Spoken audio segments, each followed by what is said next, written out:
लेकिन जो दीक्षा नहीं लेते दरबार से, ठीक होके चले जाते वो लोग, और आप में फर्क क्या है? दीक्षा के बाद क्या फर्क आता है? आज 4 लाइन में उस रहस्य को आपको हम समझाते हैं। हम लोग को छोटे में पहले सुलाया जाता था, चंदा मामा दूर के, है ना, लोरी सुनाई जाती थी। सुलाने के समय दादी जो है लोरी सुनाती थी थपकी दे के।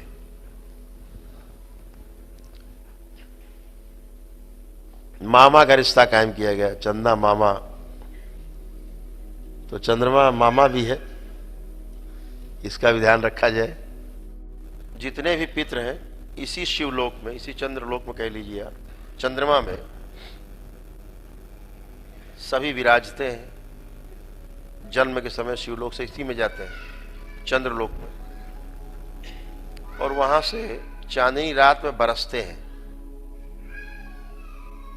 चांदनी रात में जो जीवन है ऊपर से बरसते हैं, और धरती के ऊपर जितने भी वनस्पतियां हैं, पेड़ पौधे हैं, इनमें समा जाते हैं। फिर ये फल के रूप में, अनाज के रूप में, सब्जियों के रूप में उगते हैं। फिर इन्हें खा करके आपके शरीर में जो रक्त बनता है, वीर्य बनता है, रज बनता है, हड्डी मांस मज्जा बनता है सब। फिर इसी से ये मां के गर्भ में जा करके माता पिता के संसर्ग से और एक नए जीवन का जन्म होता है। एक प्रक्रिया है, लंबी प्राकृतिक एक प्रक्रिया है जो सतत चलती रहती है, और प्रकृति का क्रम घूमता रहता है, और 84 लाख योनियों का जो चक्र है वो घूमता रहता है। इस खास तिथि में जिनका चंद्रमा कमजोर होता है, ज्योतिष ग्रंथ के अनुसार बोलते हैं कि जिसका चंद्रमा नीच का है, उनको तमाम मानसिक रूप से परेशानी होती है। हृदय गति बहुत बढ़ जाती है, और शरीर में तमाम उलझन, बेचैनी, घबराहट, उत्तेजना आदि बढ़ता है। क्योंकि चंद्रमा मन का कारक है,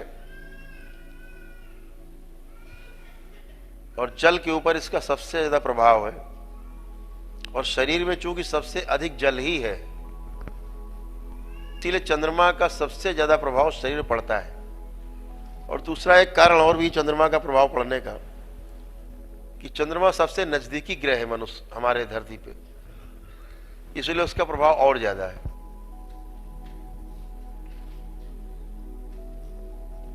जब धरती अपने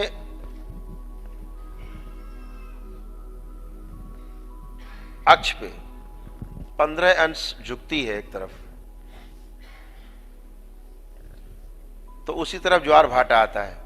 मतलब उसी तरफ बोला जाए तो हाई टाइड होता है। 15 दिन इधर, और जब धरती उधर झुकती है दूसरी तरफ, तो उधर पानी ज्यादा हो जाता है, तो हाई टाइड बोलते हैं, पानी ज्यादा आता है। धीरे धीरे 15 दिन बाद एक तरफ झुकती है तो पानी इस तरफ ज्यादा हो जाता है। 15 अंश इस तरफ या 15 अंश उस तरफ, ऐसे झुकती है धरती। चंद्रमा के घटने बढ़ने के कारण ये जल भी इधर उधर होता रहता है। ऐसे ही मनुष्य के शरीर में चंद्रमा का बहुत बड़ा प्रभाव है। पूर्णिमा का अगर दूसरे शब्दों में अगर कहा जाए तो पूरी मां, क्या कहा जाएगा? पूरी मां, पूर्णिमा। तो पूर्णिमा का इसलिए विशेष महत्व है, ये पूर्णिमा नहीं, मेरी नजर में तो पूरी मां है, जहां आप सबके कष्ट और दुख हरती है मां। उस मां का महत्व आज के दिन और बढ़ जाता है। और हम लोग पूर्णिमा के दिन इसीलिए दीक्षा का महत्व है कि पूरा पूरा होते हैं। आज के दिन पूरा पूरा प्रभाव रहता है। वीणा के तार बिल्कुल कसे हुए होते हैं। ढीले तार नहीं, पूरे कसे हुए, मधुर संगीत निकलता है। पूर्णिमा में आज जो आप दीक्षा लेते हो, इस दीक्षा का फल क्या है? पूर्ण गुरु से। हम तो बीच में है, दीक्षा तो बाबा ही देते हैं, हम तो माध्यम है, क्योंकि शरीर है आपको दिखता है। गुरु तो आपके बाबा ही है, हम तो आप ही की तरह हैं। लेकिन जो दीक्षा नहीं लेते दरबार से, ठीक होके चले जाते वो लोग, और आप में फर्क क्या है? दीक्षा के बाद क्या फर्क आता है? आज 4 लाइन में उस रहस्य को आपको हम समझाते हैं। कभी ध्यान से सुनना, जब हम बोलते हैं, ध्यान दिया अगर आपने होगा, कोई ज्यादा ध्यान देने वाला होगा तो जब मैं बोलता हूं कि इनके 27 जन्मों के जो कर्म भोग है, कर्म बंधन है, वो निष्क्रिय कर दिए जाए। मैं कभी नष्ट कर दिया जाए इस शब्द का प्रयोग नहीं करता, निष्क्रिय कर दिए जाए आजीवन के लिए। सुना है आपने? मैं कभी नहीं बोलता कि इनके कर्म भोग कर्म बंधन नष्ट कर दिए जाए।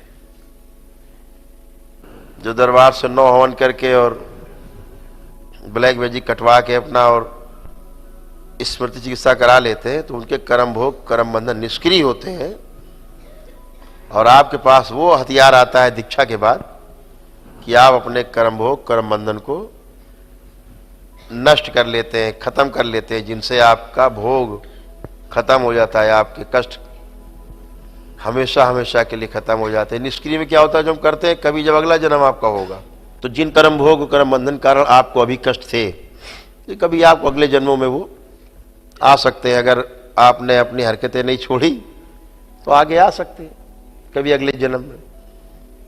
अभी तो ये निष्क्रिय हो गए, निष्क्रिय हो गए, पीछे चले गए, अभी आगे नहीं आएंगे तो आपको कष्ट नहीं हुआ, इसीलिए आपकी पेशी कट जाती, सबकी पेशियां कट जाती, सबकी सबके कष्ट चले जाते हैं, रोग चले जाते हैं, इसीलिए जाते हैं क्योंकि कर्म भोग कर्म बंधन निष्क्रिय हो जाते, वो सक्रिय नहीं रहते।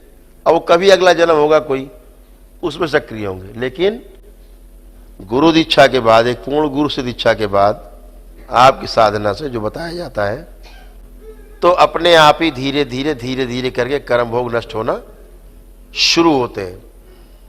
और एक समय ऐसा आता है आपके जप से कि आपके सारे कर्म भोग धीरे धीरे जो गड़बड़ सड़बड़ है सब नष्ट हो जाते हैं। आपकी आराधना, आपका जप, तप, यही आपके कर्म भोग और कर्म बंधन को नष्ट करता है। तो बाबा द्वारा दी जाने वाली इस दीक्षा के बाद जो आप मंत्र जाप करोगे ना, इसी से आपके कर्म भोग कर्म बंधन नष्ट होते हैं। हम सिर्फ निष्क्रिय करते हैं आपके। इतना फर्क है दोनों में, बस जो मुख्य बात है।